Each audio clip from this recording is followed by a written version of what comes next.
Istri sah tak ingin AKBP Basuki dipecat atas kasus kematian dosen Untag, polisi tolak pembelaan. Kasus kematian dosen Untag Semarang, Dwinanda Lincia Livai, kembali memasuki babak penting melalui sidang Komisi Kode Etik Polri di Mapolda Jawa Tengah.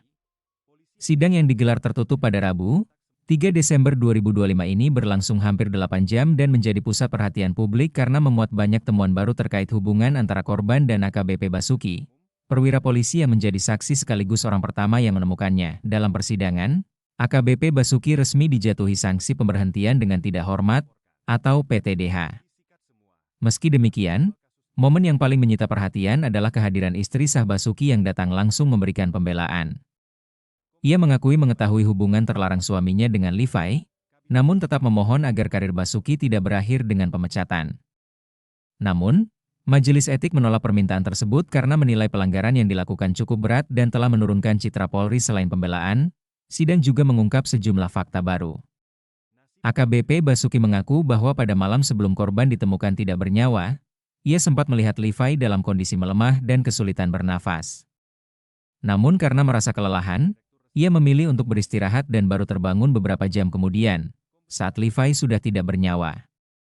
Pengakuan ini menjadi salah satu sorotan karena dianggap menunjukkan adanya unsur kelalaian yang saat ini juga tengah diselidiki dalam ranah pidana. Kuasa hukum keluarga Livai, Zainal Abidin Petir, menegaskan pihaknya akan terus mengawal perkara ini hingga tuntas. Termasuk apabila Basuki mengajukan banding ke Mabes Polri, sesuai mekanisme yang berlaku bagi perwira menengah. Ia juga menyampaikan bahwa besarnya perhatian publik membuat proses kasus ini harus dilakukan secara transparan dan akuntabel. Fakta lain yang mengemuka adalah hubungan antara Basuki dan Livai yang ternyata telah dimulai sejak tahun 2016, kemudian kembali intens pada 2025. Bahkan, Basuki memasukkan Livai ke dalam kartu keluarganya dengan alasan ingin membantu karena korban dianggap tidak memiliki sanak keluarga di Semarang. Majelis Etik menilai tindakan tersebut merupakan bagian dari pelanggaran berat yang menjadi dasar penjatuhan sanksi. Sementara itu, proses penyelidikan pidana terkait penyebab kematian Livai masih berjalan. Penyidik mengarahkan dugaan pada pasal 359 KUHP mengenai kelalaian yang menyebabkan kematian.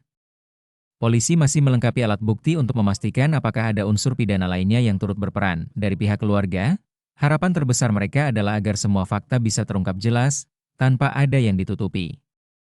Mereka meminta publik tetap mengikuti perkembangan kasus secara objektif, sembari menunggu hasil resmi dari penyidik.